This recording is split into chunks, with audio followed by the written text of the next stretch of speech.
Allez, c'est parti. Bonjour à tous. Alors, ce matin, contrairement à mes collègues prédicateurs, bien moi je continue dans Genèse. On verra si les autres prennent le train avec moi ou pas. Mais donc, ok, je continue avec la suite de l'histoire d'Abraham. On arrive dans Genèse 13. On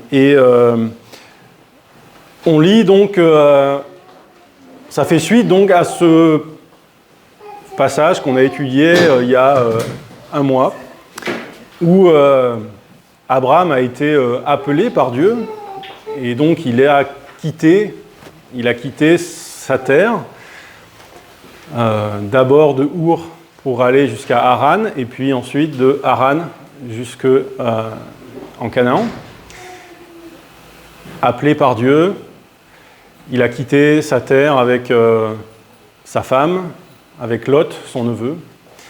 Et à un moment donné, donc, le texte nous dit qu'il y a une famine et ils sont allés en Égypte. Et en Égypte, Pharaon a capturé Sarah, voilà. Et finalement, Pharaon a dû rendre Sarah à Abraham et leur a demandé de partir. Et on arrive donc à ce chapitre 13. Et on va lire d'abord les 13 premiers versets. Je vais la lire dans la traduction du Semeur. Et donc, Abraham quitta donc l'Égypte avec sa femme et tout ce qu'il possédait en direction du Néguev. Lot était avec lui. Abraham était très riche en troupeaux, en argent, en or. D'étape en étape, il retourna du Néguev jusqu'à Béthel, au lieu où il avait auparavant établi son campement, entre Béthel et Yaï, c'est-à-dire à l'endroit où était l'autel qu'il avait précédemment érigé, et il y pria l'Éternel. Lot, qui accompagnait Abraham, avait aussi des moutons, des chèvres, des bovins et des tentes. Et le pays ne suffisait pas pour qu'ils puissent habiter ensemble, car leurs troupeaux étaient trop nombreux. Et de plus, les Cananéens et les Phéréziens habitaient alors le pays. Alors les bergers d'Abraham se disputèrent avec ceux de Lot. Et Abraham dit à Lot, « Nous sommes de la même famille. Il ne faut donc pas qu'il y ait dispute entre moi et toi, entre mes bergers et les tiens. Séparons-nous plutôt. Tout le pays est à ta disposition. Si tu vas à gauche, j'irai à droite. Si tu vas à droite, j'irai à gauche. »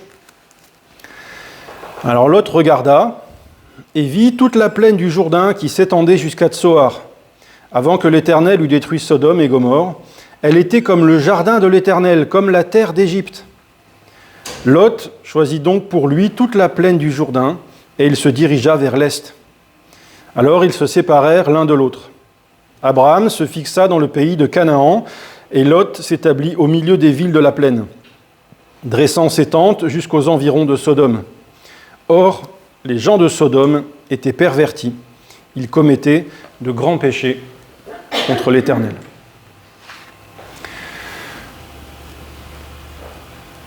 La première chose qu'on constate quand on lit ce passage, c'est que Abraham quitte l'Égypte plus riche que quand il y est entré.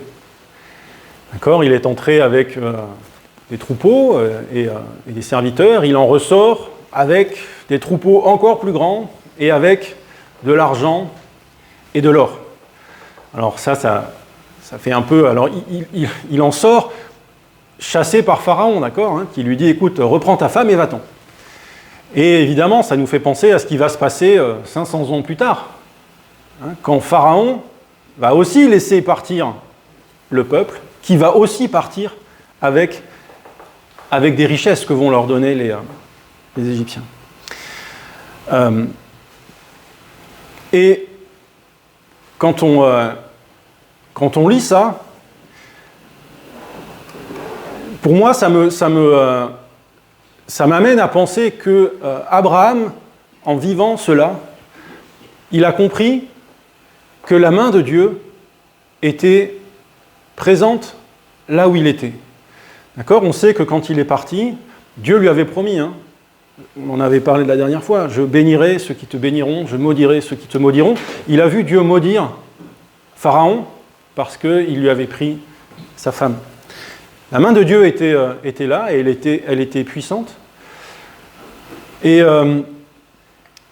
en lisant ce texte, je me suis dit que ce que Abraham est en train de vivre, c'est une découverte progressive de qui est Dieu. Parce que il y a des choses qui nous paraissent évidentes maintenant. Des choses qui nous paraissent évidentes parce que nous avons la loi, d'accord ? Tout ce que Dieu a dit à Moïse sur la façon dont on doit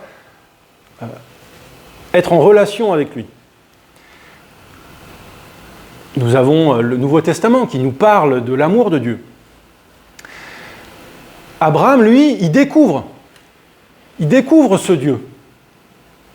Il est dans un environnement qui est polythéiste, qui adore plein de dieux différents, qui les adore avec des idoles. D'accord ? Il y a des représentations un peu partout. Il y a les dieux l'art, hein, les dieux du foyer. Alors je dis l'art, je me demande si c'est pas romain ça. Mais bon, c'est pas grave. C'est les dieux qu'on emmène avec soi. D'accord ? Et Abraham, lui, eh bien, il découvre ce Dieu dont il ne va pas faire de représentation. Et puis, il découvre un Dieu qui a autorité, quel que soit le lieu. Vous vous rappelez peut-être qu'à un moment donné, dans les combats qui ont eu lieu entre Israël et puis les Philistins et les peuples aux alentours, à un moment donné, les Philistins se disent « Oui, leur Dieu est un Dieu des montagnes. On va plutôt l'attaquer en plaine, ça marchera mieux. » Abraham aurait pu se dire « Mais mon Dieu, c'est le Dieu de Canaan. C'est un Dieu qui a autorité sur cette partie-là. » Et là, il découvre eh bien, que Dieu l'a accompagné jusqu'en Égypte. Et ce Dieu-là a eu autorité sur les dieux d'Égypte. Les dieux de Pharaon ne l'ont pas protégé de l'autorité du Dieu que Abraham est en train d'adorer et en train d'apprendre à connaître. La main de Dieu a été puissante sur Abraham alors même qu'il était loin de chez lui et qu'il était en terre étrangère. Ensuite, on voit Abraham qui revient. Et c'est dit 2 fois c'est au verset 3. Il retourne au Negev. Donc, en fait, il reprend le chemin à l'envers de celui qu'il a fait, d'accord, qu'il a amené du nord vers le sud jusqu'en Égypte, en passant par Beersheba, le Negev, etc. Et donc là, il remonte. Il revient. Il revient au même endroit dont il est parti. Le texte nous dit, il revient à Bethel, et même, plus précisément, entre Bethel et Haï, à l'endroit où il a construit l'autel. À l'endroit où il a construit l'autel pour adorer Dieu, c'est là qu'il revient. C'est un long voyage, hein, dans un sens, dans l'autre, il aurait pu... Il y a plein d'endroits où aller. Abraham revient à cet endroit où il a construit un autel pour adorer Dieu. On l'a vu la dernière fois, hein, Abraham, quand il se déplace en Canaan, il construit des autels. À chaque fois que Dieu lui parle, il construit un autel. Il revient vers cet autel. En lisant ce texte, je me suis demandé, Seigneur, montre-moi où est, je vais le dire comme ça, mais où est le Christ dans cette histoire ? Parce qu'on essaye toujours de revenir vers le Christ. Parce que le Christ, c'est le centre de notre adoration. Et je pense que Dieu m'a montré, il m'a dit, regarde où je suis. Je suis là, je suis dans l'autel. Je suis ce rocher vers lequel Abraham revient. cet endroit où le sacrifice a eu lieu, ce point fixe dans la vie d'Abraham qui est un migrant, hein, d'accord ? Il a quitté, il est devenu, le texte d'Hébreux nous dit, un voyageur, un étranger sur la terre. Il n'a rien, pas de terre à lui. Il voyage et le point fixe, ce qui ne bouge pas, eh bien, c'est alors ce rocher. Bon, là, c'est un tas de cailloux, hein, mais cet endroit vers lequel il revient, parce que c'est je ne sais pas si c'est ça, voilà, un point fixe, un endroit où sa vie trouve un enracinement. Et c'est la même chose pour nous, avec le Christ, lui aussi est notre rocher. C'est vers lui que nous retournons quand tout autour de nous, tout bouge, tout change, nos circonstances, nos vies, l'endroit où on habite, les gens avec qui on est en relation. Tout ça, ça évolue au cours de notre vie, et celui vers lequel nous revenons, celui qui est notre rocher, eh bien c'est le Christ, c'est vers la croix que nous revenons. Parce que c'est la croix qui est le centre et le socle de notre vie. Et Abraham, eh bien,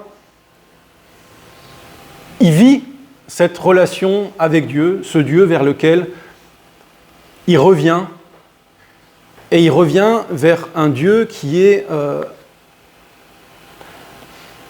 à la fois autorité partout, et qui pourtant va manifester sa présence dans un endroit précis. Je voulais juste relire ces premiers versets d'Exode 20, le début des 10 commandements. Parce que je vous l'ai dit, dans notre tête, on a ces versets parce qu'on sait que c'est comme ça qu'on est en relation avec notre Dieu. Abraham est en train de le découvrir, et c'est incroyable que n'ayant pas cette loi, Abraham est capable de la vivre déjà. Alors je lis Exode 20, je vais lire les 4 premiers versets.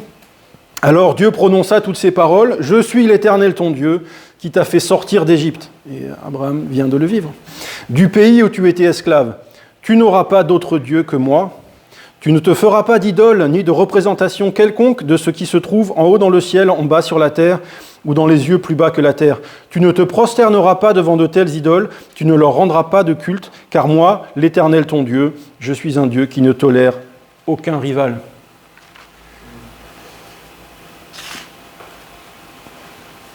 Abraham découvre ce Dieu dont on ne fait pas de représentation, qui est présent au moment du sacrifice, qui est présent quand Abraham construit cet autel, mais qui ne se représente pas. Et puis on arrive à ce passage où Lot et Abraham se retrouvent en conflit. Alors en fait, on peut même se dire que ils sont en phase de pré-conflit, hein, d'accord ? Ils ne sont pas encore dans un conflit. Les bergers se disputent, mais Abraham va faire un choix à ce moment-là. Ça m'a fait penser à ce qui va arriver un peu après, pas mal de temps après, entre Jacob et Ésaü. Quand eux aussi ils seront en conflit, et quand Jacob revient voir Ésaü, Jacob aussi fait le choix de proposer la paix. Bon, sachant que Jacob a quand même fait pas mal d'entourloupe à Ésaü avant. Mais donc là, Abraham, lui, il décide d'agir avant que le conflit ne s'enracine, avant que les choses dégénèrent. Il choisit la paix. Il choisit la paix, et la paix avant son propre intérêt. D'accord ? Abraham, c'est l'oncle, hein. Il est plus ancien, il a l'autorité du chef de clan, du chef de famille, et il ne va pas invoquer cette autorité pour dire à Lot, écoute, on va faire comme ça, moi je vais prendre ça, puis toi tu prendras ce qui reste, et puis c'est comme ça. Voilà. Donc, il ne va pas choisir cette façon de procéder. Au contraire, il va se placer dans... Alors, je ne sais même pas comment le dire, en situation d'infériorité, en se mettant dessous. Il va dire à Lot, écoute, voilà, regarde, le pays est là, choisis-toi. Et ça va, j'ai envie de dire que ça va lui coûter à Abraham, d'accord? Parce que entre faire paître ses troupeaux dans un jardin bien arrosé, avec facile d'accès, etc., avec des possibilités de faire du commerce avec tous ceux qui sont autour, bon, en termes de possibilités de s'enrichir, c'est pas la même chose que se retrouver dans un territoire montagneux, avec moins de gens, etc., etc. Donc, en termes de perspective matérielle et financière, Abraham, sur ce coup-là, il va y perdre. Mais c'est pas ça qu'il va regarder. Abraham, lui, il va dire « Nous sommes de la même famille, qu'il n'y ait pas de conflit entre moi et toi. »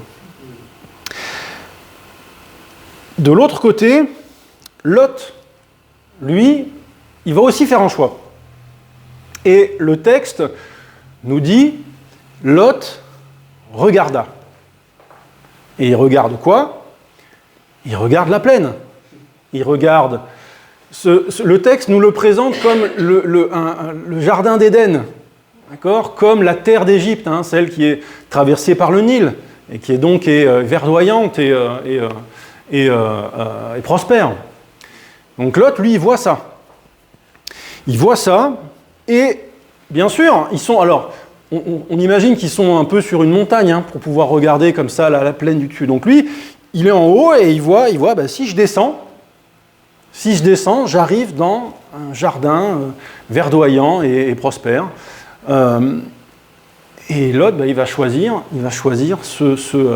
cette facilité.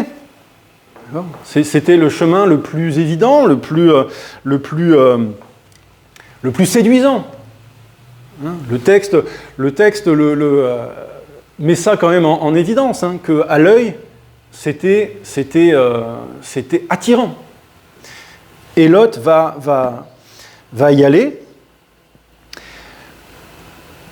en ignorant certaines réalités que le texte aussi met en évidence. D'accord? Les villes de Sodome et de Gomorrhe, les villes de la plaine. Les villes de la plaine qui étaient, ce texte nous dit, corrompues, perverties. Lot était déjà passé par là. D'accord? C'est pas la première fois qu'il traverse ce coin. Il sait comment vivent les gens qui sont là. Il le sait. Et pourtant, le texte nous dit, Lot descendit et alla établir ses tentes à côté de Sodome. Pour commercer, quand on a plein de troupeaux, etc., on se met près des consommateurs. Hein. Voilà, circuit court. Forcément. Mais la contrepartie de ça, et on le lira plus tard, mais c'est que la perméabilité entre le mode de vie de Sodome et le sien, les conséquences de cette proximité avec une vie corrompue, Lot va en subir les conséquences assez rapidement. Mais Lot, lui, quand il a à choisir, il regarde pas plus loin que son intérêt immédiat. Et là aussi, je voudrais lire quelques versets qui se trouvent dans l'Épître aux Galates, au chapitre 6, où Paul nous met en garde. Nous met en garde et nous encourage aussi à faire des choix, et à faire les bons choix. Donc ça se trouve dans Galates au chapitre 6 et à partir du verset 7. On va lire jusqu'au verset 10. Donc Galates 6, 7 à 10. Ne vous faites pas d'illusions. Dieu ne se laisse pas traiter avec mépris. On récolte ce que l'on a semé. Celui qui sème pour satisfaire ses propres désirs d'homme livré à lui-même récoltera ce que produit cet homme, c'est-à-dire la corruption. Mais celui qui sème pour l'esprit moissonnera ce que produit l'esprit, la vie éternelle. Faisons le bien sans nous laisser gagner par le découragement, car si nous ne nous relâchons pas nos efforts, nous récolterons au bon moment. Ainsi donc, tant que nous en avons l'occasion, faisons du bien à tout le monde, et en premier lieu à ceux qui appartiennent à la famille des croyants. Celui qui sème pour ses propres désirs récoltera ce que produit l'homme selon la chair, l'homme livré à lui-même, l'homme qui vit pour son propre intérêt, il récoltera la corruption. Et bon, on connaît la suite de la vie de Lot, c'est bien ça qu'il va récolter. Abraham, lui, il a une autre perspective. Et Abraham, lui, récoltera la vie éternelle. Ce texte met ça en parallèle avec le désir de faire le bien. Faites du bien à tout le monde, et en premier lieu à la famille des croyants. Et c'est intéressant de voir que Abraham, il choisit de faire le bien avec Lot, car nous sommes de la même famille. C'est ça, qu'il dit. Nous sommes de la même famille. Alors, pas de conflit entre nous. Et je pense que ça, c'est une exhortation pour nous. Alors, faire le bien autant qu'on peut, mais en particulier dans la famille de Dieu, au sein de l'Église. On peut prendre exemple sur Abraham, qui choisit de renoncer à son propre intérêt pour la paix. Il fait un choix fort, un choix qui lui coûte. D'ailleurs, il choisit il choisit la paix. Il ne choisit pas d'aller dans la montagne. C'est pas ça qu'il a choisi. Il n'a pas dit, bon, allez, moi je vais prendre le chemin étroit et difficile. En fait, non. Qu'est-ce qui se serait passé si Lot avait choisi de l'autre côté ? J'en sais rien. D'accord ? Abraham, il n'a pas choisi la difficulté. Abraham, il a choisi la paix. D'accord ? Ensuite, le choix de Lot d'aller s'établir à l'endroit où c'était facile, ça lui appartient. Mais le choix d'Abraham, lui, c'est la paix. On va continuer jusqu'à la fin du chapitre. Donc je reprends à partir du verset 14 de notre Genèse 3.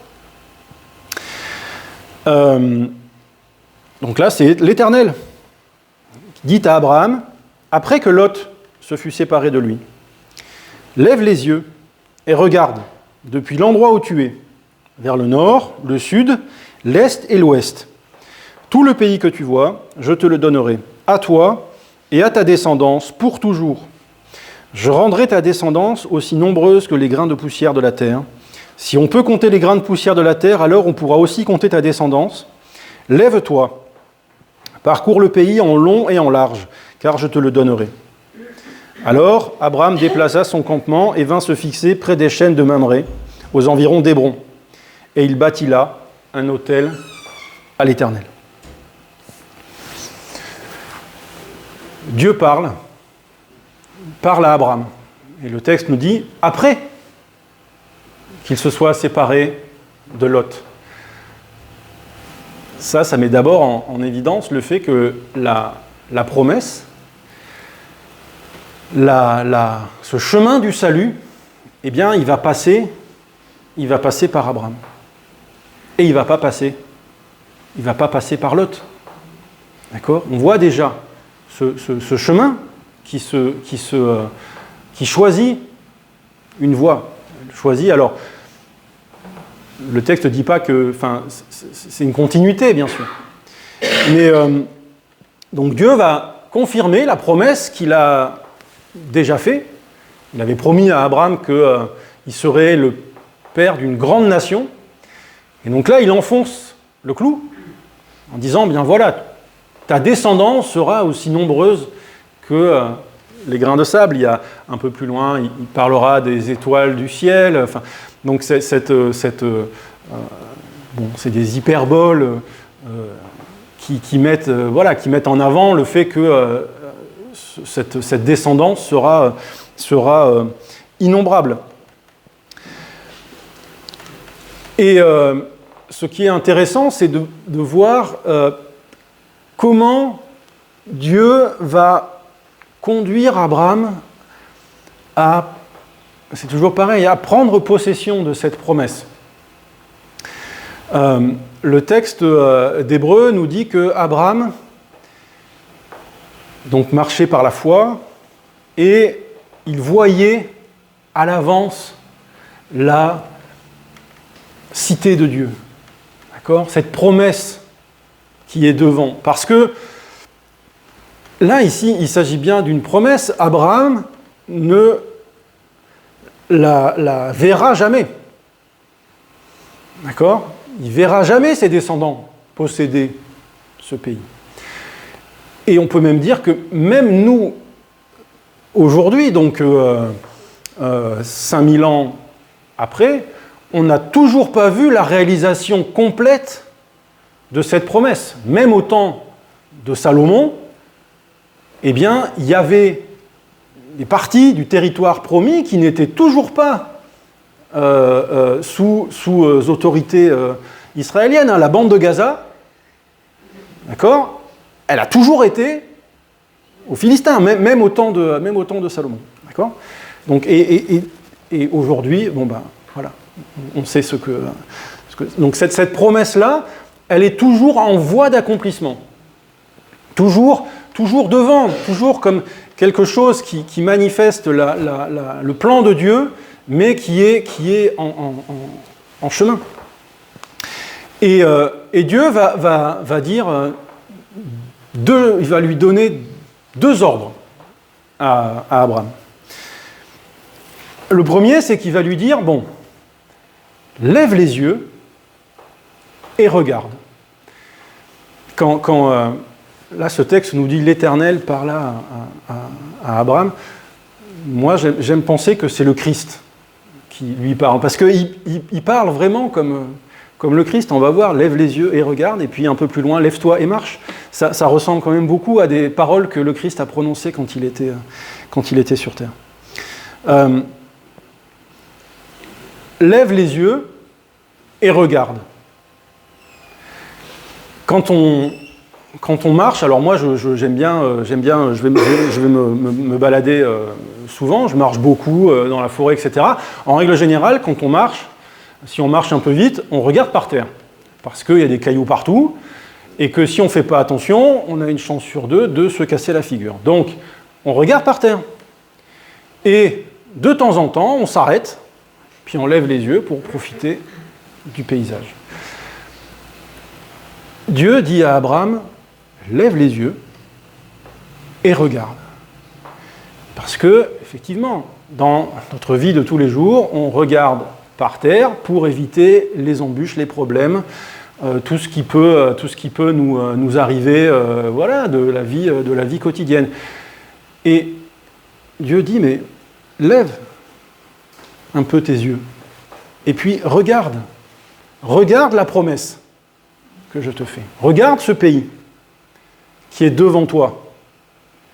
Vois-le comme étant cette promesse que je fais pour toi et ta descendance. Lève les yeux et regarde. Il peut même après lever un peu plus les yeux et voir cette cité céleste dont parle l'auteur de Hébreux. D'accord ? Et c'est la même chose pour nous. Nous aussi, il faut qu'on lève les yeux nos combats de tous les jours. Lever les yeux pour voir la promesse que Dieu fait pour nos vies. Cette promesse qu'il est toujours là. Pas la promesse que tout va bien se passer, mais la promesse qu'il est toujours là. Ça, c'est la promesse pour notre vie. Qui nous donne une direction. Qu'il est avec nous sur ce chemin. Et puis, on peut même lever un peu plus les yeux et voir cette promesse qui nous est donnée pour l'éternité. Où nous le verrons face à face, où nous le connaîtrons comme il nous connaît. Nous aussi, on doit apprendre à faire comme Abraham, à lever les yeux pour saisir l'étendue de la promesse qui nous est faite. Et puis, lève-toi et marche. Alors, lève-toi et parcours le pays. D'accord ? Parcours-le. Alors que je retrouve le. Parcours-le de long en large. Voilà. Parcours-le de long en large, car je te le donnerai. Cette promesse, elle s'incarne physiquement. Là, Dieu dit à Abraham, écoute, regarde, tu vas aller marcher là. Physiquement, tu vas te rendre dans tous ces lieux parce que je te les donnerai. Et là encore, on peut faire le parallèle directement aussi avec notre vie. Lève-toi et va. Va. Et les dernières paroles de Christ, avant de partir, c'est ça, c'est va faire des nations des disciples. Il ne s'agit pas seulement de recevoir la promesse et puis d'attendre qu'elle s'accomplisse. Il s'agit de marcher dedans. Il s'agit d'aller et non pas d'en prendre possession, parce que Abraham ne va pas prendre possession du pays. D'accord ? Il va entrer dedans. Et le texte nous dit que qu'est-ce qu'il fait ? Encore une fois, d'accord ? Il part de Bethel, il descend jusqu'à Hébron et il construit un autel. Un autre ? Encore un autel.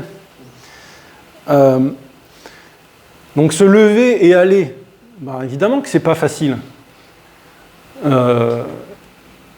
Parce que quand le Christ nous commande à nous d'aller et de faire des disciples, ça n'a rien d'évident. Hein.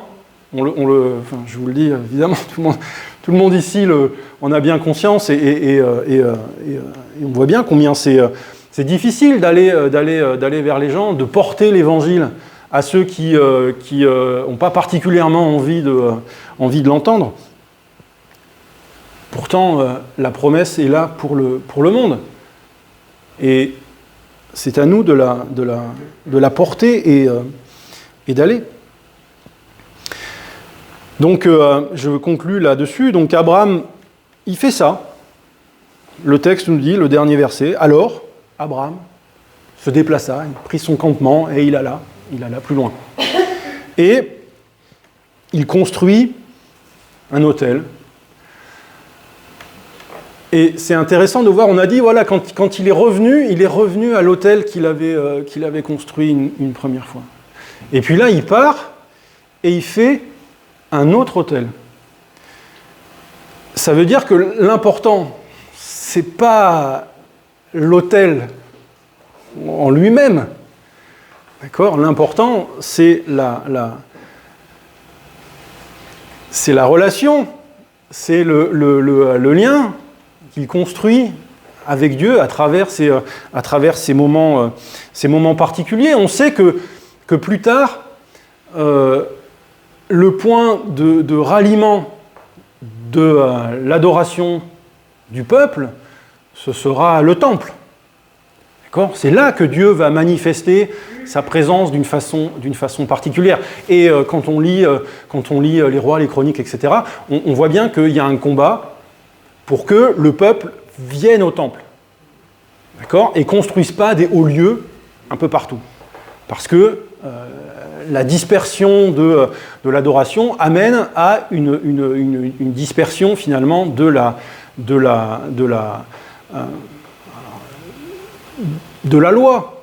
C'est-à-dire que voilà, Dieu dit comment on doit s'approcher de lui, et si chacun décide de le faire comme il veut dans son coin, il y a forcément des dérives. Donc il y a tout un combat à ce moment-là qui est mené pour préserver l'unité du culte rendu à Dieu. Mais à ce moment-là, il n'y a pas de temple. Et Abraham, lui, eh bien, il se déplace avec son adoration. Et ça m'a fait penser à un passage que Paul nous a lu à la réunion de prière jeudi soir. Un passage où Jésus nous parle de l'adoration. Et il en parle à une femme samaritaine. Ça se trouve dans Jean au chapitre 4. On va lire les versets 23 et 24. Donc 4, 23 et 24. Donc Jésus parle à la femme samaritaine qui lui parle du temple. Parce que les Samaritains ne pouvaient pas aller au temple. D'accord ? Et Jésus lui dit, « L'heure vient, et elle est déjà là, où les vrais adorateurs adoreront le Père par l'Esprit et en vérité. Car le Père recherche des hommes qui l'adorent ainsi. Dieu est esprit, et il faut que ceux qui l'adorent par l'Esprit et en vérité. » Abraham était déjà un adorateur qui adorait par l'Esprit et en vérité. Il n'avait pas de temple. Et le rocher de sa vie, eh bien, ce rocher le suivait partout où il allait. De la même façon que le rocher de notre vie, eh bien, nous suit lui aussi, partout où on va. Que le Seigneur nous bénisse. Merci.